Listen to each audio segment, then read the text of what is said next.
Okay, good afternoon, everybody. Thank you for attending this final session of the day. I'd like to introduce John Hogan from 21st Century Software, who works in TDMF development. He was at the physical conference last year, and it was really good to have a session on TDMF, seeing as it's something that so many people use. So anything that we can find out about what it does, where it's going, how best to use it, I think is of great advantage. So with that, oh, sorry, quickly, questions. Would you like to put any questions in the chat room as we're going along? If they don't get answered during the session, then we'll have a wrap up at the end, and at that stage, I'll unmute people's microphones so that we can continue with questions or discussion. And with that, I'd like to hand over to John. Thank you very much, John. Okay, hi, I'm John Hogan.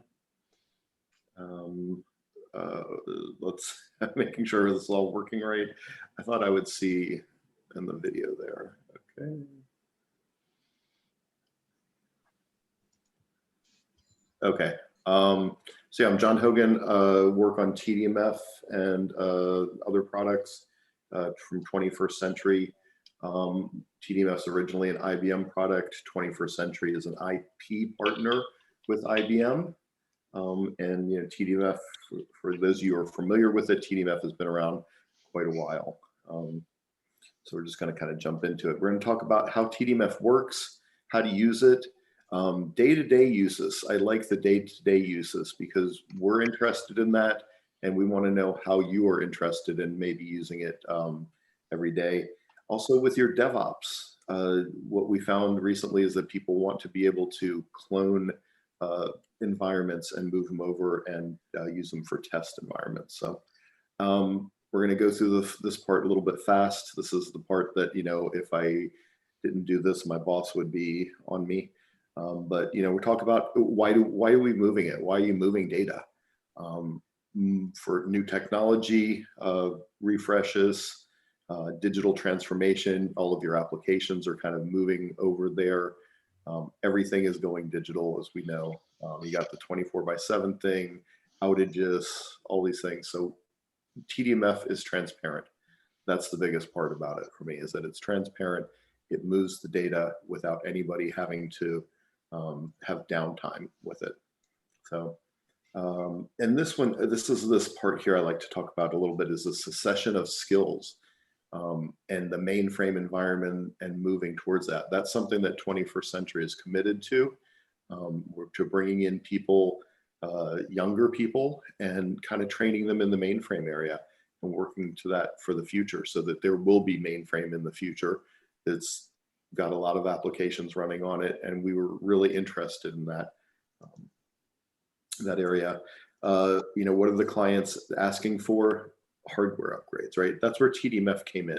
The reason for TDMF's existence was hardware upgrades. How do we move to new DASD without bringing down our systems and without, you know, bringing down our applications? This is this new thing that I said, this DevOps thing. We want an easier way to be able to test stuff, and we'll have a few slides about that. And we've got the IBM DevOps group kind of working with us on that. And the way that we can do that is we have a TCP/IP option, and with our TCP/IP option, we can take volumes and move them off to other machines. Well, what we found too is we can move them to these little ZPDNT boxes that are really laptops that run ZOS. And they're testing environments for people. The other thing is a non-disruptive way to get to a second location, data center relocations. Another one I actually heard was someone talking about, they have a test data center, and once again, it's kind of a DevOps thing. They want to be able to move full volumes over to their test data center so that the code that they're testing there is the same code that they're running in production. So these are some of the uses of TDMF. We'll go through the smarter, better, faster. This is just kind of the marketing stuff that I have to do. But the faster and the better. We like this. What we're doing, some of the enhancements that are coming up is that we're exploiting ZHPF a little bit more in our use for a copy task. And that's kind of something we're testing now in the lab. In fact, I was looking at one of the sessions that I'll probably do in the demo, and I see, oh, one of our guys that's working on that is in there doing that. And then we're also working a lot right now on large scale migrations. And I'm going to show you a little bit of that hopefully in the demo too. And when I say large scale migrations, I'm talking about a TDMF group I think there's one running right now that's migrating about 11,000 volumes. And we'll talk about the reasons why people want to do that more too. Let's just talk. I like this slide because it talks about IBM, Dell, and EMC, and we're vendor agnostic. People have actually asked us, why don't we use some of the facilities within some of these vendor boxes to do some of the things we do? And it's like, at this point, we like to maintain our vendor agnostic ability so that we can move from one vendor to another vendor. It doesn't matter to us. So let's jump in and actually get into the TDMF overview. Once again, we're just going to run through a little bit of what TDMF does. I think the first thing that we talk about, and the most important thing, the first thing that was kind of developed for TDMF and why it was developed, is this non-disruptive ability to swap from one device to a new device. And the ability to, you don't have to bring down your applications. It's all of the IO that's going to the source device gets swapped over to the target device. And that's probably one of the main features of TDMF and why we use TDMF. The next thing we have here is this point-in-time volume copies, and that's what we call replication in TDMF. So TDMF has the ability to replicate a source volume over to a target volume, and it can just replicate it and then be done, and you have a copy of it over there. Or it can do this point in time. It can kind of continuously replicate it. You have an ability to synchronize it at any time you want. It's then with that copy, you're able to take that copy and create backups with it, but you're able to control the synchronization of it there. Along with that, there's a facility here, offline volume access, and that's a way to be able to access that volume, even though it does have the same vol seer, but to be able to access the data on that volume through utilities like DFDSS. This one here, the switchback facility, I always find it interesting. A customer wanted this, a really big customer, and we put it in. But what it is when you can swap, you swap to new devices, but after you swap, you have a period of time there where you can say, hey, I want to go back. I want to go back to my original devices, and I want to apply all of the updates that have been happening during this switchback period back over there. So that's another facility that we have in TDMF. Once again, I bring up the vendor agnostic. I think that's one of our big points that we talk about here. And one of our big uses is the ability to, people change. They want to go from one vendor to another vendor, from HDS to EMC or EMC to IBM. So that's a big part of what TDMF can do for you. Pacing, of course, we always try to look at our IO and how we're impacting any application IO. And that's what we do with pacing. We can try to reduce any sort of impact on our application IO so that we're not slowing down your applications while we're helping you try to move them. The TCP/IP migrations, we've seen that for mostly, it was data center relocations. And years ago, there used to be channel extenders, and there was a whole thing of creating channel extenders for data center relocations. So back in the early 2000s, when we got more into TCP/IP, we were able to create this connection to a remote TDMF system. You have a local TDMF system and a remote TDMF system, and you can use TCP/IP to relocate a data center, move data for a DR site, or the new function that we've been talking about with some of the DevOps people is they want to move those volumes over to these little teeny ZPDNT boxes. Now, this next thing that comes up is a wizard. So we've added a wizard to do ZD&T, but along with that, we were looking at the ISPF interface, and it's pretty old. And getting around and talking to a lot of the customers too, what we found out was pretty much everybody has some sort of a Rex execs to help them create, TDMF, JCL, but mostly the control cards. And so we're trying to help you do that. When we did the wizard was to us relatively easy, but we looked at it and we said, there's a lot of stuff that we can do in the front end to help somebody create these TDMF jobs when they're selecting their source volumes and their target volumes. And in the demo, I'm going to show you a little bit of that today too. Hyperswap aware, we just want to make sure that during our swap period, which is a pretty small period of time, but that we are aware of whether there's Hyperswap available and we disable it, so that while we are doing our swapping, nobody else is going to come in and try to do a swap as well. So migration between different size volumes, we're seeing this a lot. Everybody's moving to larger volumes, so you can go large to small. We have an automatic call into ICK DSF if you want. It's an option to reformat the VTOC over there so that it knows that it's now a larger size volume. You don't have to use that within the product. You can do that offline after the swap is done. We use the DSAK technology of SPID fence and soft fence. The SPID fence helps us with missing agents. The soft fence is after we've done a swap.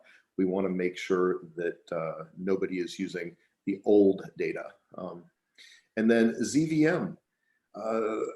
We've had ZVM for about 4 years now. In the last year, a lot of people have started using it. We are now able to swap volumes on VM without having to bring the VM system down. The volumes do have to be attached to ZOS. There's an agent that runs on the ZVM side. It does the swap for it, and it also monitors all the IO.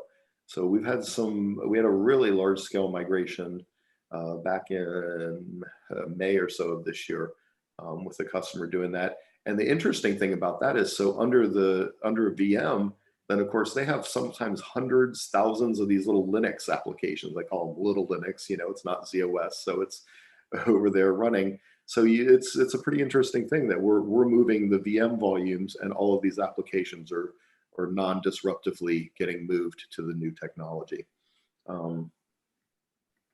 Let's go a little bit about how does TDMF work. So the basic TDMF structure is, it's an address space. It's a batch job. It comes up, creates an address space. We have what we call a master address space. And that's where all of the initial initialization is done. The copying is done over there, and that's kind of the controlling address space. So like in this situation, you've got a master, he's running on system A, and you've got agents running on B, C, and D. And those agents are this is part of one sysplex. Those are other LPARs within the sysplex. So you choose which LPAR you want to run your master. If you're running multiple migrations, one of the other tests that we're doing now, we're doing 15,000 volumes at one time, sort of, but with 3 different masters. So it's a little bit out of synchronization. But in that case, we're running 5,000 on one master on one LPAR, 5,000 on another, 5,000 on another. So we're splitting up that workload. So yeah, you got the master, you've got the agents. It's a batch job, all of them are batch jobs. The thing that's holding it all together is this COM data set. The COM DS is something that you create. It's a pretty simple creation. It's a IEF BR14 allocation. They can be reused or they can be saved. You can save them, but because they do keep a picture of what happened during that particular migration. So the COM data set is the communication between between the master and the agents, I want to say. So we'll kind of go through the phases of a migration when you start up a TDMF migration. So you start it up, there's this initialization phase. The master is going to go out there. He's going to look for the agents. If you define the agents, he's going to go out there and look for them, make sure they're all active on the agent systems. Then he's going to go through and start enabling the copy task. He's going to make sure everything's available and all of the volumes are online, depending on the options that you specified. And once you get through that phase, we get into the copy phase. And in there, we're just copying the source data to the target asynchronously. And at that point too, of course, we're also monitoring track updates. So anything that's being updated by your applications are also being copied during the copy phase. Eventually we get into this refresh phase, and the refresh phase also says we start looking at what's been updated. We look at our COM data set and we continually refresh that. Now here you can set different options. I like to run for myself for testing. I like to run with, it's called the prompt option. So it'll kind of stop and say, hey, when do you want to move to this next phase? That's if you want to control the swap. And like I said, this is a type, this is a swap migration. So we're moving over there, over to a new device. Once you get to this refresh phase and you know and you reply to that, then we go in and we quiesce the volumes. So we're going to stop the IO on the source volumes. We're going to synchronize all those source volumes with the target volumes, and we're going to swap over. So the IO in this slide is calling redirecting, but so all of the source IO is now going to be going over to the target IO. It just moves, all the source IO moves over there. This is also the availability here where you have that that back out option if you wanted to be able to roll back kind of the updates there. And then at the end we go through and we terminate.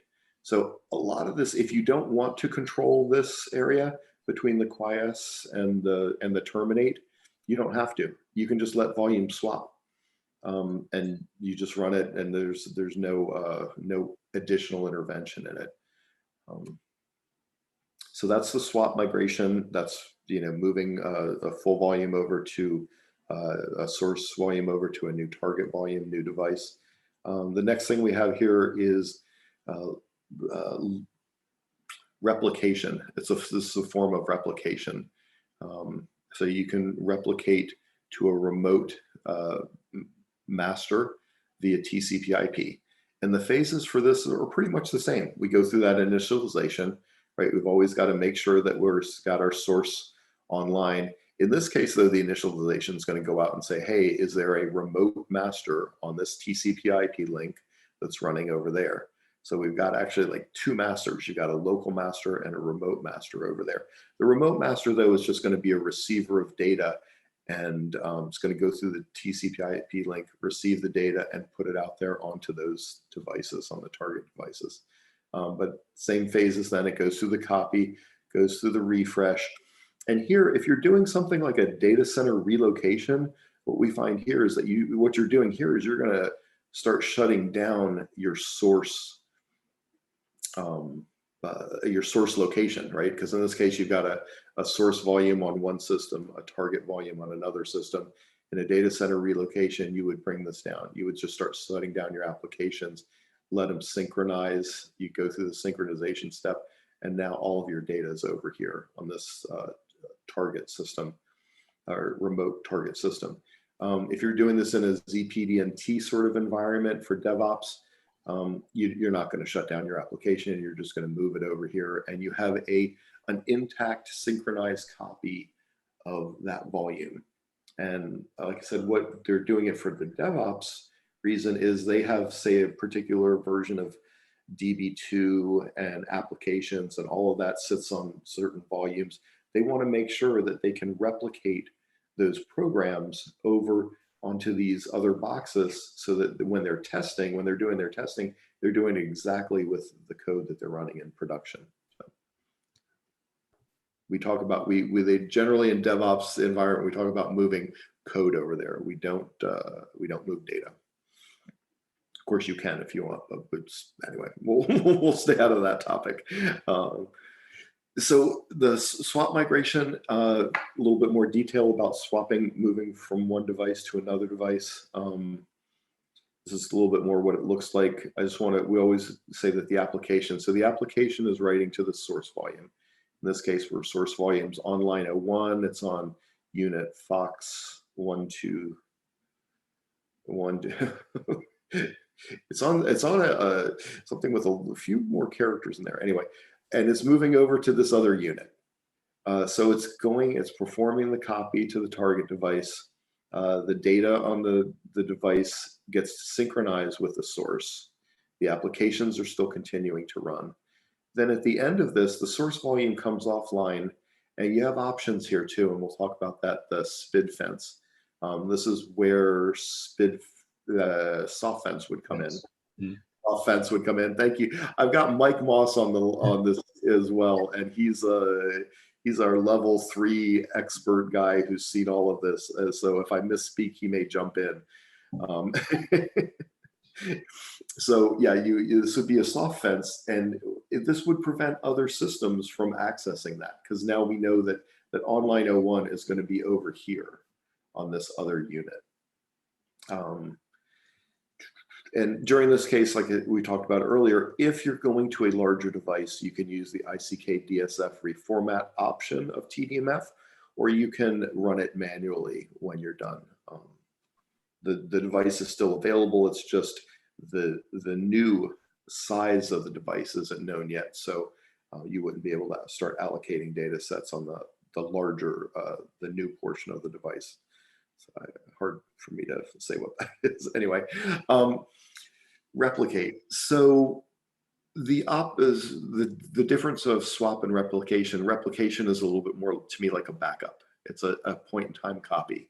People want to take an online volume, replicate it over to something else, and then take a backup of that usually, or replicate it over it and move it somewhere else and actually use that data.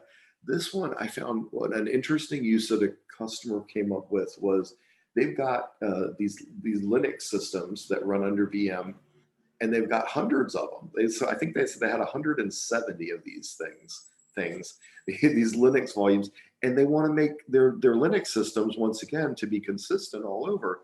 So they use TDMF to replicate these Linux volumes over. And we're kind of talking about a feature, and my email I think is on here, and we're always open to hearing from customers what they'd like to see in this, but we're thinking about a feature where we could replicate one volume to multiple volumes, because that's what they want. They want copies of these volumes so that they can use them on their Linux system. Replication can be done perpetual. That's what we call perpetual point in time. It'll give you a prompt that you can interact with in ISPF or an operator prompt, and you can just continually take point in time copies over here and use this offline volume access and DFDSS to go ahead and access this target volume for it. So that's the replication, a little bit different than swap. Replication is also pretty much what we use for TCP/IP when you're moving out to that remote location. And here we go. Here's the TCP/IP kind of drawing of it. You got your primary site, you got your remote site, you're going through your TCP/IP link, so you've involved your network people a little bit in that to make sure that you have the availability there to move over. And you're running this remote site, and I was asked a question the other day, yes, this remote site has to be running a ZOS system. And like we said, we found that it can be running a ZOS system that's on a ZPDNT box. So we can move over there to these little laptops sort of things that are running ZOS on there, and enable people to test their current environment on ZPDNT. So ZHPF came out quite a while ago. It's an architecture. It's transport mode, we call it, ZHPF, we call it, but it's this underlying changes in channel programming. And when I look at it from a GTF point of view and looking at it, I can see the simplicity in it. When I look at a command mode channel program, I see there's a little define extent, there's a read, there's a write, there's all these things going back and forth between the channel and the device, the channel and the device, where here it's in ZHPF, it's lumped in these IUs, they're called at a particular level, but underneath that we have TCCBs, DCWs, but they're linked together so that I have all of the information that I need to send in this little packet over to the DS8K, and then it just says start here with the data and go start writing it. So there's not the back and forth, back and forth, back and forth. So that's my very limited version of explaining ZHPF. It's been around for a while, pretty much everybody's using it. And what we're doing now is we started initially, we had to exploit it by just making sure that we were aware of it. But now actually we're starting to do this testing in our lab to start exploiting the ZHPF IO for our copy phase. So we hope to have that out in this next release coming out. We'll be doing a release next year. And this will actually segue a little bit into how we're kind of doing releases now with TDMF. There'll be a release every year, maybe every year or every 2 years. But in between that, almost every enhancement that we do will be available via some sort of a PTF. So that what we're releasing next year as a release will probably already have been available as a PTF before then. So it's kind of part of our continuous delivery model. So that everything isn't just waiting for a release and we're jamming things into a release. Things are sort of being released as as available. In fact, some of the ISPF changes that we've done for JCL Generation are already available in an APAR that we put out at the end of September. And I'm going to kind of demo some of that for you as we get through this a little bit later. So another slide. I was debating on whether to keep this one in or not, but we at 5.4 we went to 64-bit, and we went in a big way. We pretty much changed all of the code to go to 64-bit. But the most important part of that is the common storage usage. So the extended CSA, we moved that up into the 64-bit range. And for me personally, what I like about this slide is just the idea that, you know, this trimodal addressing that's available on ZOS, on the architecture, the underlying architecture of ZOS. And that if we look here at what a 24-bit address looks like, this is what we were doing in the 70s or even the 60s. So OS 360 code still runs on this and still works on our machines that we run today. So we've evolved constantly with this. We've gotten then into the 31-bit, of course, and that's what our 31-bit addresses look like, with a little 8 on over here, which says, hey, we are 31-bit. We're going to make this important. These 2 bits here, or this byte here, is going to be important in the addressing scheme. And then now we're at 64-bit. And we turn on this guy on our PSW and look at this address. I mean, the first time I looked at this, like, what? You can't have that. But yeah, it's amazing to me, because I started in the 80s, and the first computer I worked on was a 370 158, and it was bigger than the room that I'm in right now. So we've come a long way, and we continue to be able to run using the same basis that we had to begin with, the same basic architecture. So I love the slide. And so TDMF, like I said, we take advantage of the 64-bit addressing mode a lot. Much to Mike, like I said, Mike's on the phone here or on the meeting, much to Mike's chagrin sometimes. Great job, John. Yes, thank you. So here's our support. TDMF has basic Hyperswap support.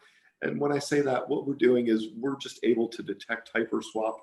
We want to be able to turn off Hyperswap when we need to. Just during our, during our swap, we want to make sure that we're not going to get that something's going to come up and get swapped underneath us. So we block it during that. Once we're done, we re-enable it, and yeah, there's to do this though too, there's an option in TDMF, and you always want to use the single group option. And what that does is that prevents volumes that are able to swap from swapping until the entire group is able to swap.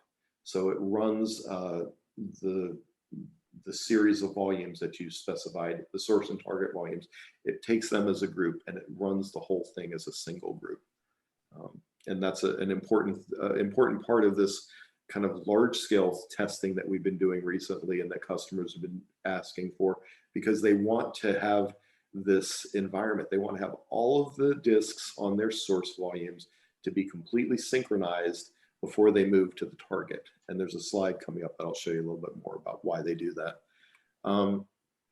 Support for Hyperswap in a GDPS environment. And this is just our ability to, once you define what your GDPS NetView proc name is that we can go out and tell all of the systems in your GDPS environment to disable their Hyperswap. And this was another little enhancement we put in with the GDPS team. Soft fence. So we'll go into soft fence. To me is I brought it up a couple of times before, but soft fence is when I'm swapping. I got a source device here. I'm moving over to a target device. Once I've moved over to the target device, I don't want other systems to use that source device. So that's soft fence. That's the way I explain it. That's the way I understand it. So when that soft fence, when a volume is in that soft fence state, the disk subsystem is going to prevent reads and writes to that. So that way you'll get an error rather than what we used to see in the old days is some system didn't know that that volume had swapped over there and people were still writing and reading to that. And, a week later, they found out that one system was writing over here and the other 5 systems were writing over there. So that's what we're trying to avoid with soft fence. It's a facility in the IBM DS8K and has been licensed, I believe, to most other vendors. Some of them have little different visions of it, as Mike will attest to. SPID fence. So actually, let's see, soft fence. I think I have yeah, here's my example of a soft fence. And I'm going to say, here's my example of a soft fence. But I think it actually is a SPID fence. But what you'll see is this is a display, a DevServ QDASD against this unit 4EZ0. And he's got an SPF over here. He shouldn't have that. He should have an OK. And you'll see if something's left in soft fence, you'll get these sort of errors. You'll have to use ICK DSF to take it out of soft fence. So if you're going to move a source to a target and then you're going to want to use that source again, you're going to have to take it out of soft fence. So we'll go back and we'll talk about SPID fence. SPID fence, once again, my explanations is just how I understand it is it's going to prevent new systems from coming up and attaching to the volume. So we come up, we look at a source volume, we understand all of the systems that are on that through the SPID fence actually, and we say, hey, let's SPID fence this volume, which says we know the systems that are attached to this source volume.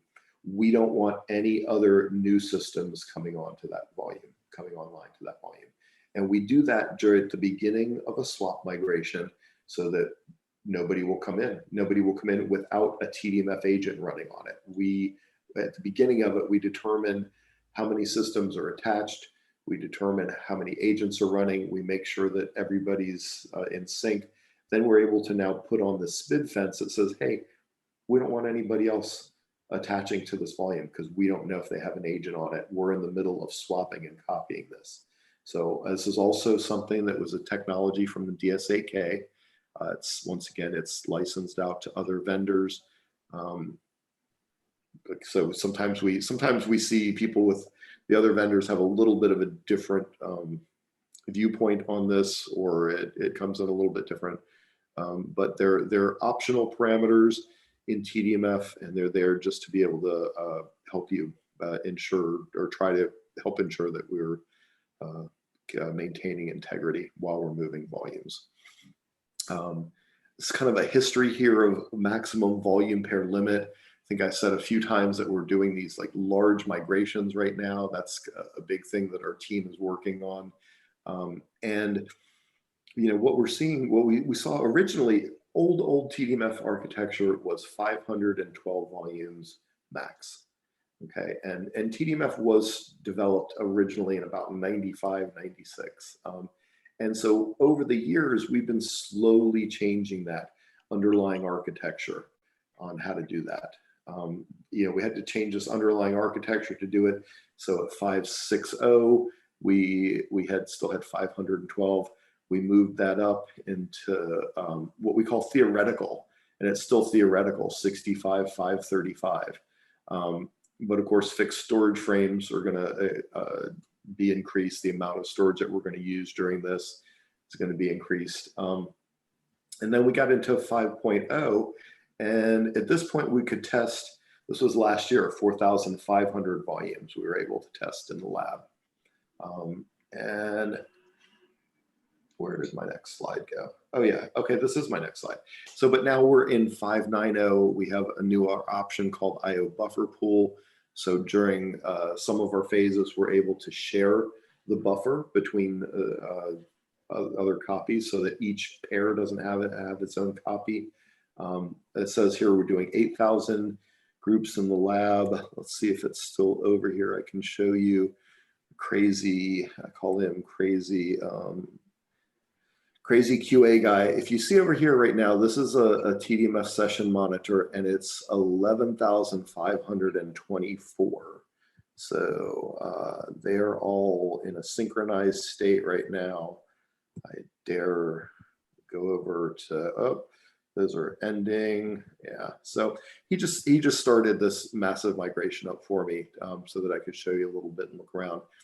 The other thing that I talk about, and we really want to hear from people that are using TDMF, is what do you need as far as enhancements? When we start moving to these larger volumes, this panel in particular needs to be enhanced, and we know that.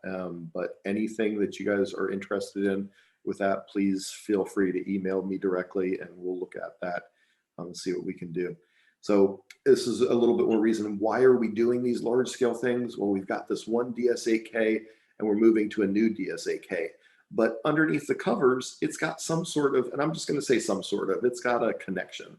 Could be global mirror, metro mirror, EMC, SRDF, HDS, whatever.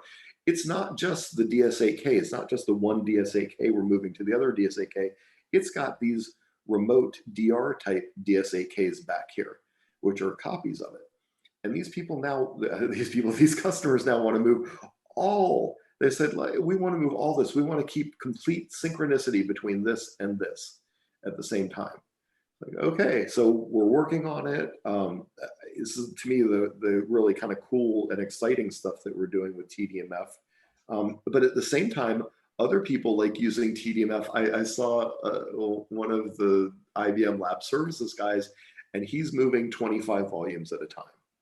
So we want to be able to move, that's what they feel comfortable with. They don't have a consideration of wanting to do this large scale migration. They want to move 25 volumes at a time. So we want to be able to make sure that we can do both. And this large scale migration is really interesting and quite challenging, I'll say. This one we kept in because I worked on the code for this, sorry, but this is pprc read-only secondary. I don't want to run too over, but pprc read-only secondary was a facility that came out in 2.3, I think, yeah, of ZOS. And it's just the ability for pprc, always you had the secondary volume with all this data over there and nobody's allowed to read it. So what good is it? Well, of course it's there for your backup. That's why you have the pprc.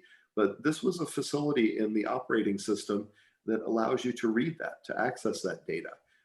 We know this tells you that you understand that the data is a little bit fuzzy over there on read-only secondary, but you're still allowed to access that volume. And the reason TDMF supports this is the same sort of reason that TDMF supports all these different things. Is when we initialize a TDMF session, we want to make sure that the source volume, that the physical, the pprc type connections between that source volume are replicated over on the target volume, so that you're not destroying some sort of a DR scenario that you have on your source volume when you move to your target. So we always like to be aware of that. If you have pprc on your source volume, pprc secondary, online secondary, I have to say, if you have that on your source volume, we are going to check it and make sure that you have it on your target volume. And we do that with a lot of other types of scenarios like this.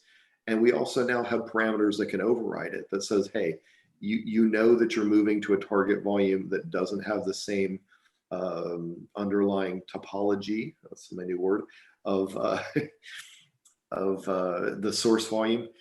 And we want to just be able to move it and without any checking of TDMF when we do it. So we always are aware of what the source volume is doing and what the target volume is available to do. See hyperlink, another thing we came out 2.3, I think, again, 2.4. But yeah, Z hyperlinks bringing, it's been a while since I really thought about it, but Z hyperlink is the idea that you've brought the hardware closer into Z again. When you issue the IO, you don't have to disconnect from the CPU to issue the IO. The IO comes out of the CPU, goes directly, and so you don't have that disconnect or reconnect. We support Z hyperlink right now.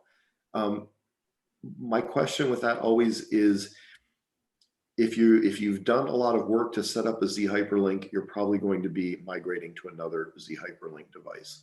So, and we want to keep that that ability there. So if you're going from one Z hyperlink to another, we'll let you know. And we also support it in the way that if we see Z hyperlink right now, it's kind of the way that we used to support ZHPF, which is just that we won't, we're aware of it and we'll make sure that the IO is okay to go through the Z hyperlink. So this data migration for ZVM, once again, ZVM agent came out about 4 years ago. The difference here is you got ZOS. You're going to have your volumes are going to be online to ZOS, your ZVM volumes. The agent actually runs on ZVM. We have agents over here that know what IO is going on over here. They communicate that to the ZOS server, and then when you're ready to swap, it swaps them. So all that happens while your ZVM applications are active. And so usually what we're seeing nowadays, like I said, ZVM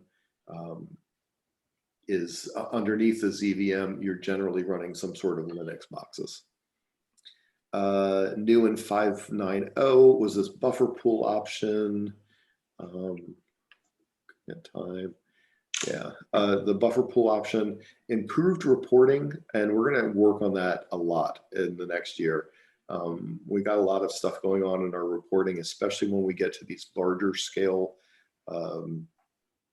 migrations that we're going to have to look at our reporting and sort of summarize it more for you. We did some of that in 5.9.0, and we're going to continue to do that. This IO buffer pool option, which we've had, which reduces the amount of storage that are needed and which enables us to do these large scale migrations. And this new JCL generation option, that's available now. So if you look at this APAR OA 59805, you can get the PTF that's available out there for it. It's got the wizard for DevOps, and we call it the DevOps wizard because anybody can use it, but it's geared towards the DevOps users, because the idea with DevOps is, hey, they don't want to understand TDMF. They're not DASD administrators. They just want to be able to get copies of volumes over to their environment to do the testing.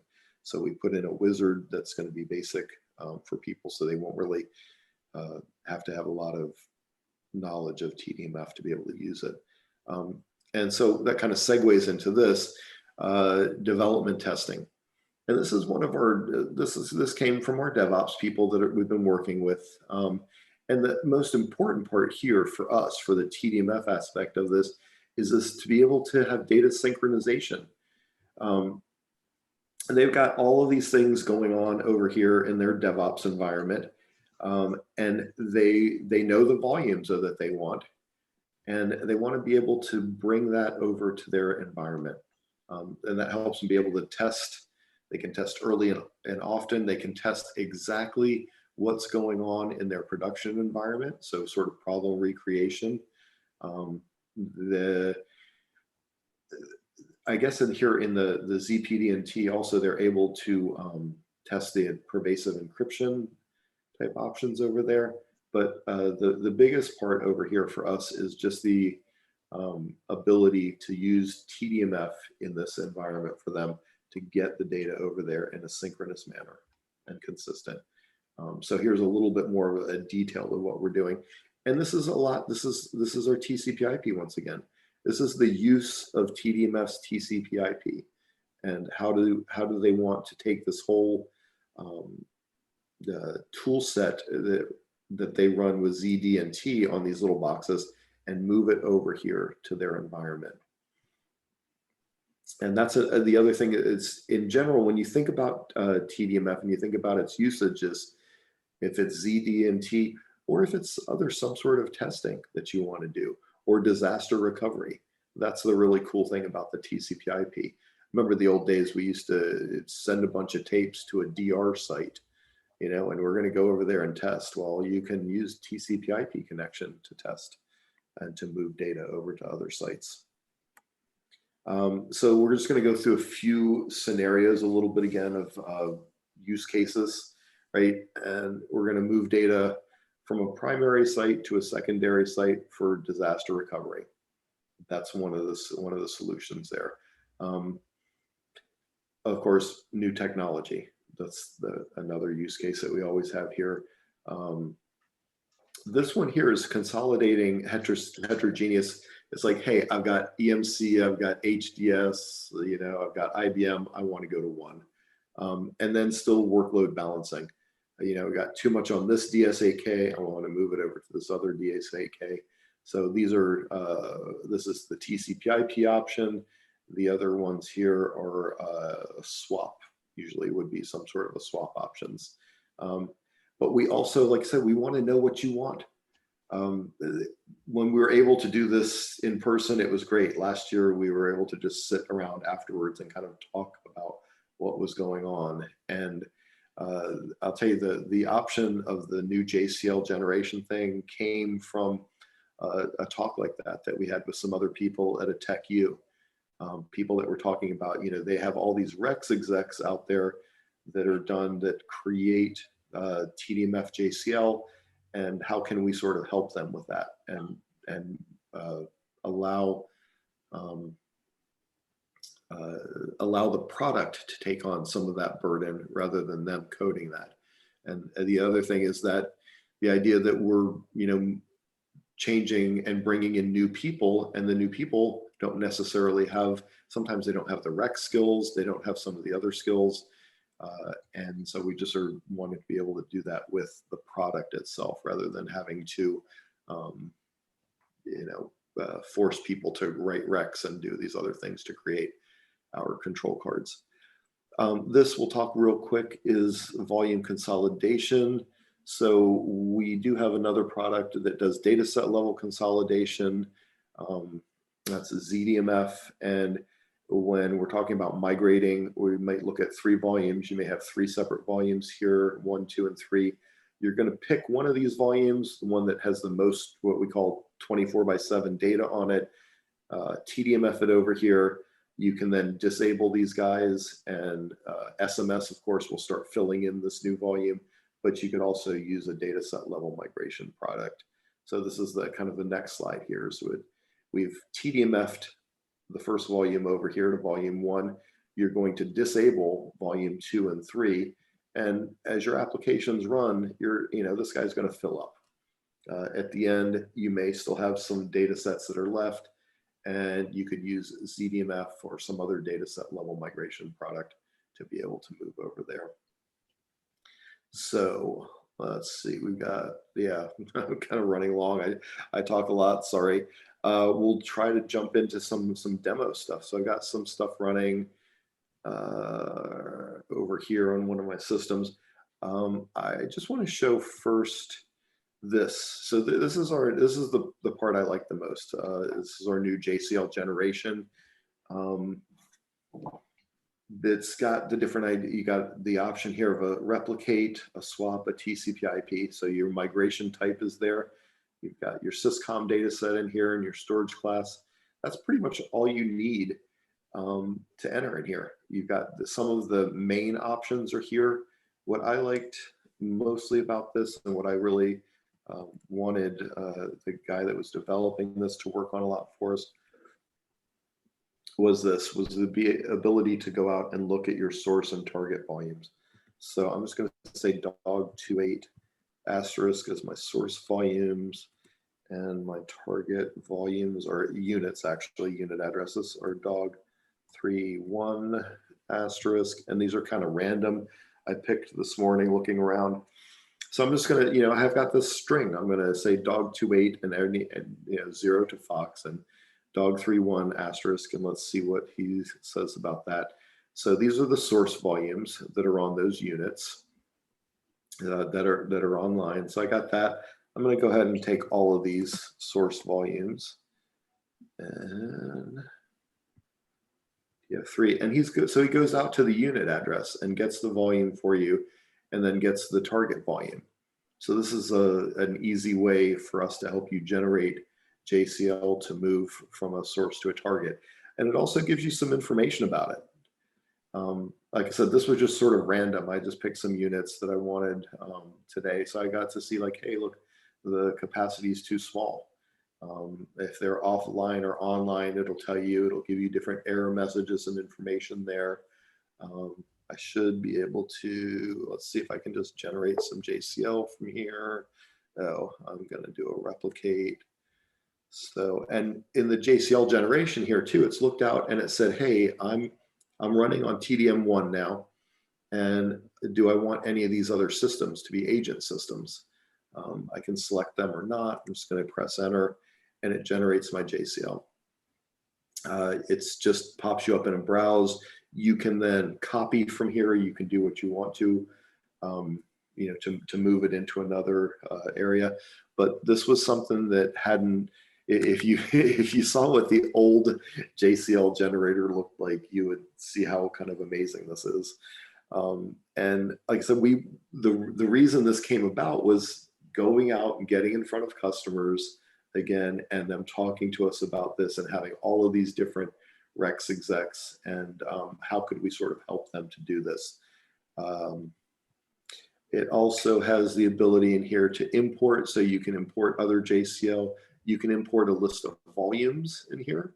And I'm going to toggle over here a little bit to my wizard. And so the wizard, and it's supposed to be like any sort of wizard, kind of walk you through, provide step-by-step guidance for you. And I can also toggle back to the advanced mode at any time. So that's kind of the cool new thing. I think it's cool, at least, in here. And let's see, I got a demo job. Don't run demos when you haven't tested it. So I don't know if what this one's doing. I've got some IO going on some of those volumes there. I'm going to go in here and go to my current sessions, monitor progress, and there I see my compadre is working over here too, but I can see my session is going. He's copying that dog28. It's on the copy phase right now. I think I've got mine set up for prompt. So now he's in refresh. He copied the volume. It's going into this refresh phase, copying anything else that got updated. And things are getting updated because this volume, I've got some IO running on it. I have driver jobs that are running on. I'm going to go into option 2 here and see. And once again, that's my friend Brandon over there doing some work. So yeah, so this is my swap job. I'm swapping this source over to this target. I'm in a refresh stage. Let's see. So I'm waiting for a sync. And this is, I think I mentioned this earlier, you can set it up so that you can be prompted for a sync. And that's what I did in this case. I'm prompting for a sync. So it's waiting for me to give some sort of a prompt. I believe the command is P here. Yeah, so prompt and synchronization. It's going to sync, and then the job just ended. So I just swapped that Valseer over again while there's some IO activity going on. And we got about 3 minutes, and I've been talking a long time. We have questions?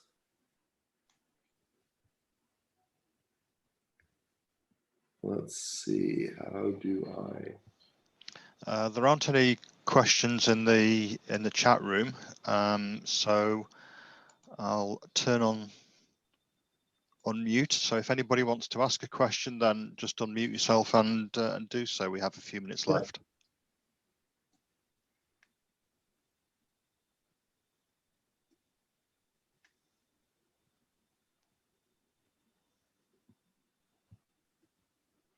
No, sounds like crickets.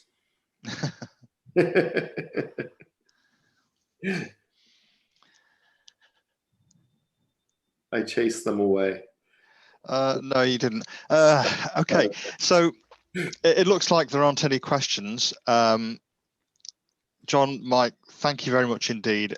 It's always good to see a demo, not least because there's always the slight feeling that something's going to go horribly wrong, but but it didn't, and it is great to see that. Thanks very much for going through a whole range of TDMF topics.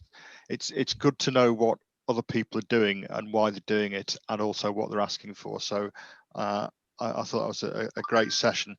Thank you very much, John. Unless there are any further questions, I'll end the session shortly. Again, John, Mike, thanks very much indeed. Sure. Happy to do it. And said my email will be on there. Anybody who has other questions or enhancement suggestions, we'd love to hear that.